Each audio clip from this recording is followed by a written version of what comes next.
अस्सलाम वालेकुम नाजरीन, जेम्स स्पोर्ट्स की एक और एपिसोड के साथ मैं हूं मोहम्मद जवाद और आप देख रहे हैं जेम्स टीवी। तमाम देखने वालों को अपनी एक और एपिसोड में वेलकम कहता हूं और उम्मीद करता हूं कि आप सब पहले की तरह खैरियत से होंगे, ठीक ठाक होंगे।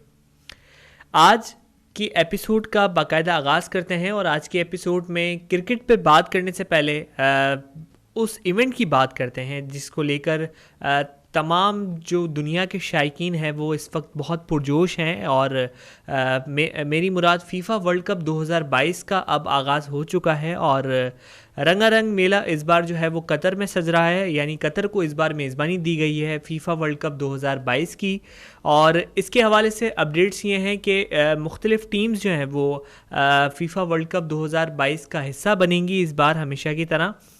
लेकिन कहा यह जा रहा है कि फीफा वर्ल्ड कप 2022 जो है वो तमाम वर्ल्ड कप्स का रिकॉर्ड उसने ब्रेक किया है, क्योंकि अभी तक का सबसे महंगा वर्ल्ड कप इसको कहा जा रहा है, क्योंकि $229 बिलियन कतर ने इस वर्ल्ड कप पे ख़र्च किए हैं। और शायकीन क्रिकेट, शायकीन फ़ुटबॉल जो है वो ख़ासे पुरजोश हैं, जिनमें पाकिस्तान के शायकीन जो हैं वो भी ख़ासे पुरजोश नज़र आ रहे हैं। और ज़ाहिर है फ़ुटबॉल एक ऐसा इवेंट है जिसको पूरी दुनिया भर में जो है वो ख़ासे जोश व खरोश के साथ देखा जाता है।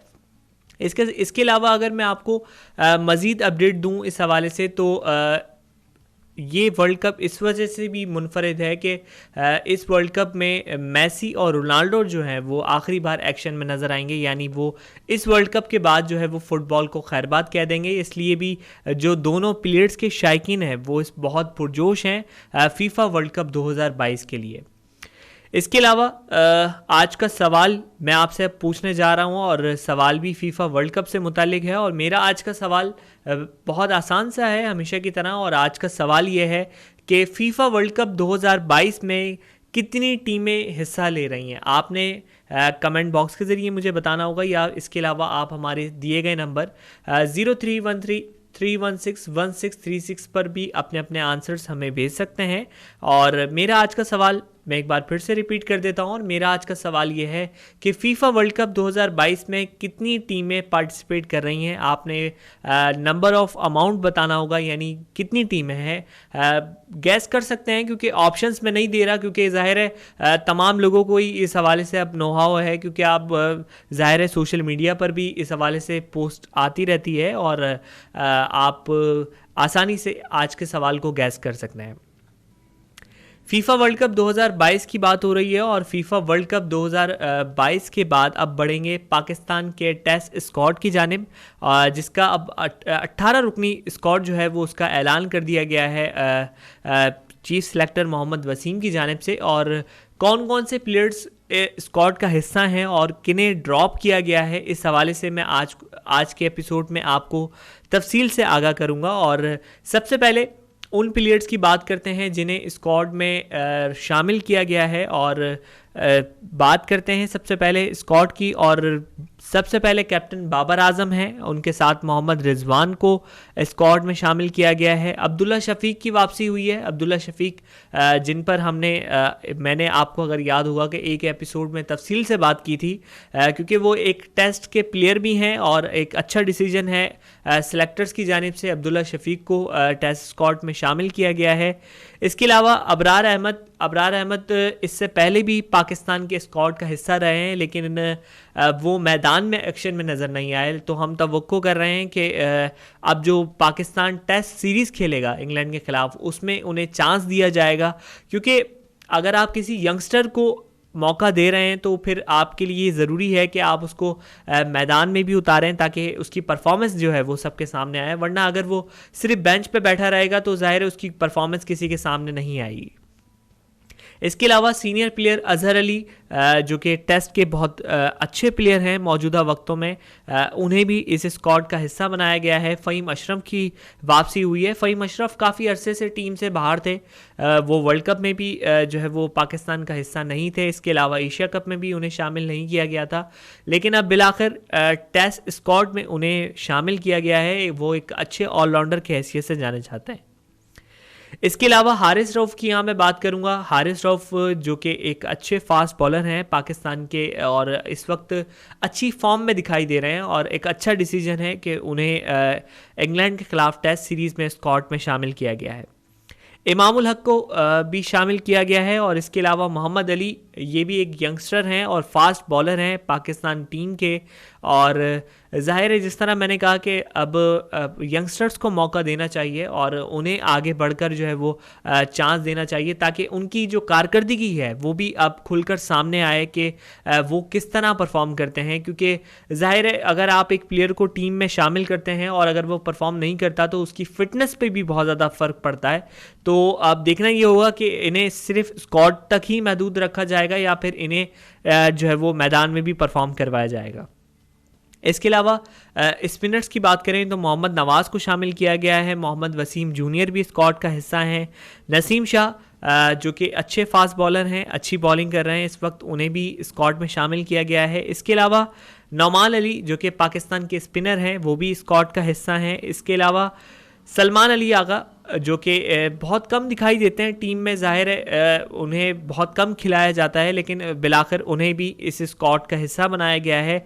सरफराज अहमद की वापसी हुई है, और सरफराज अहमद की अगर मैं यहाँ पर बात करूँ तो वो तवील अरसे से जो है वो पाकिस्तान टीम का हिस्सा हैं, लेकिन ज़ाहिर है अब सरफराज अहमद की कारकर्दगी उस तरह नहीं है जिस तरह वो चैम्पियंस ट्रॉफी में परफॉर्म करते थे। लेकिन देखना ये होगा कि इंग्लैंड के ख़िलाफ़ सीरीज़ में उन्हें कितने मैचेस खिलाए जाते हैं।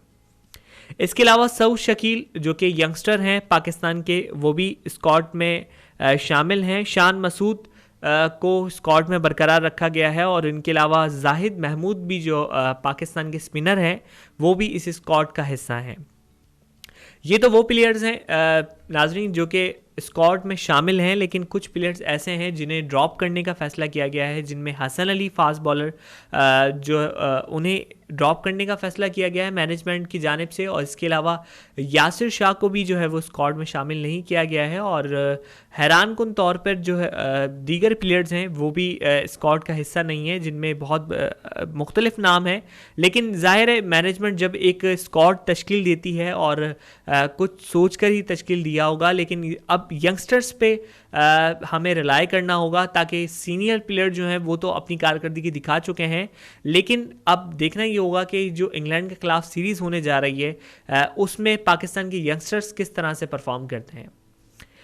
इस सीरीज़ के अगर शेड्यूल की बात करें तो पहला टेस्ट मैच 1 दिसंबर से लेकर 5 दिसंबर तक जो है वो खेला जाएगा, और ये रावलपिंडी में मुनक्किद होगा। और दूसरा टेस्ट मैच 7 तारीख से शुरू होगा और 12 तारीख तक जारी रहेगा। और दूसरा जो टेस्ट मैच है वो मुल्तान में खेला जाएगा। और आखिरी टेस्ट मैच की बात करें तो वो कराची में मुनक्किद होगा, और कराची में ये आप दिसंबर का आखिर कह सकते हैं, यानी पूरा दिसंबर का जो महीना है वो पाकिस्तान और इंग्लैंड के ख़िलाफ़ टेस्ट सीरीज़ देखते हुए गुजरेगा। तो अब पाकिस्तान टीम की जो कारकर्दगी है वो भी देखना होगी कि किस तरह की है, क्योंकि ज़ाहिर है बहुत बड़े बड़े इवेंट्स में पाकिस्तान टीम को चांस मिल चुका है, और इंग्लैंड ही वो टीम है जिसने T20 वर्ल्ड कप 2022 के फाइनल में पाकिस्तान टीम को शिकस्त दी है।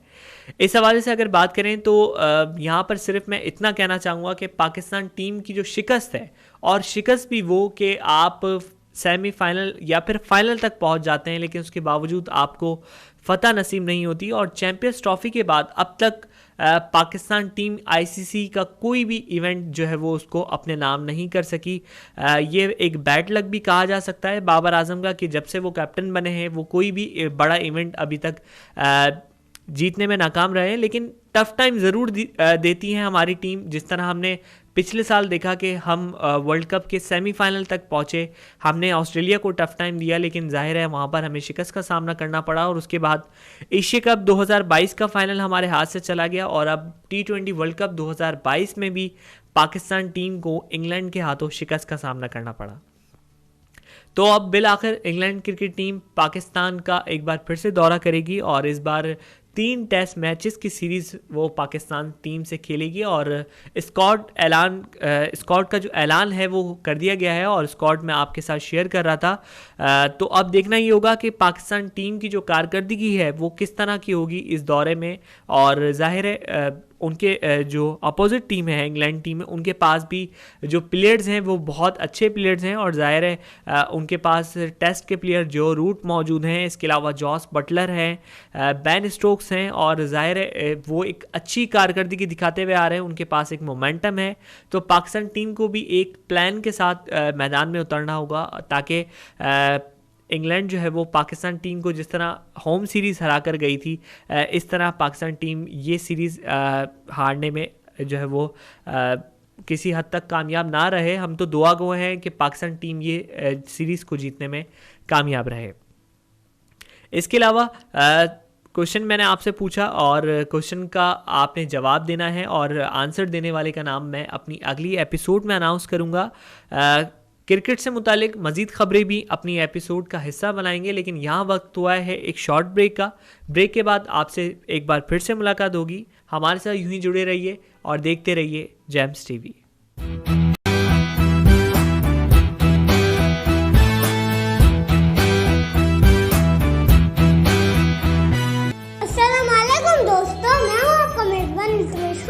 और मैं हूँ आपकी मेज़बान इम्बसात खान। जी अल्तमश, कैसे हैं आप? जी मैं से सवाल करूँगा पहले। जी इम्बसात, आप कैसी हैं? तो नाज़रीन, थोड़ी सी हंसी आ जाती है। कोई फिल्म उखाड़ूंगा, चुपके चुपके बता देता हूँ, क्योंकि नहीं है ना गंदे गंदे फूड खाती रहती। क्या बोला?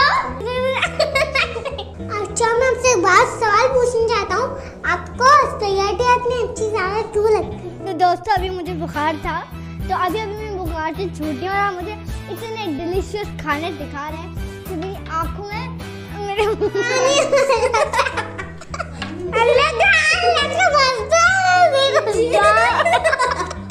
तो हम करते रहेंगे ऐसे ही मजे मजे की बातें। तो देखते रहिए जेम्स टीवी पर अब्बू का बेटा।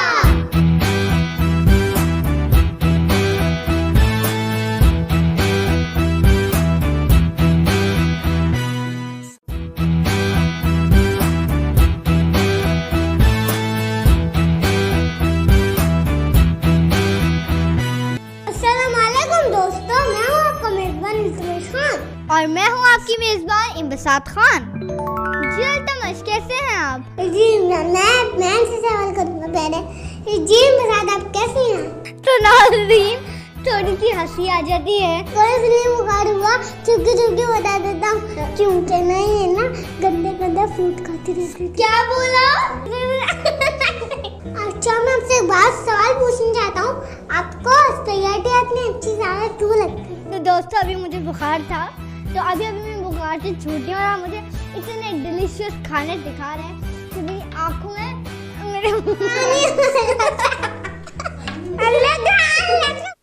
ब्रेक के बाद एक बार फिर से खुशामदीद। और ब्रेक के बाद बात करेंगे पाकिस्तान सुपर लीग के 8वें एडिशन की ड्राफ्टिंग की, जिसका जो अब ताख़ीर का शिकार हो चुकी है। पहले कहा ही जा रहा था कि 18 नवंबर 2022 को पाकिस्तान सुपर लीग के 8वें एडिशन की ड्राफ्टिंग की जाएगी, लेकिन अब कुछ ताख़ीर देखने को मिल रही है, और कहा यह जा रहा है कि 30 नवंबर तक जो है वो ये ड्राफ्टिंग मुकम्मल की जाएगी। लेकिन 30 नवंबर तक भी अब ये कंफर्म अपडेट नहीं है जो कि मैं आपके साथ शेयर कर रहा हूँ, क्योंकि हो सकता है कि दिसंबर के पहला हफ्ता भी जो है वो लग सकता है ड्राफ्टिंग मुकम्मल होने में। लेकिन बहुत ज़्यादा लंबी फहरिस्त है गैर मुल्की खिलाड़ियों की, जो कि इस बार पाकिस्तान सुपर लीग के 8वें एडिशन का हिस्सा बनेंगे। और जिस तरह मैंने अपनी पिछली एपिसोड में आपको बताया था कि पाकिस्तान सुपर लीग अब एक ब्रांड बन चुका है, और बहुत बड़े बड़े नाम जो हैं वो पाकिस्तान सुपर लीग के 8वां एडिशन खेलने की ख्वाहिश जाहिर कर रहे हैं। और इसके अलावा शाहिद खान आफरीदी का भी बयान सामने आया है, और जाहिर है वो अब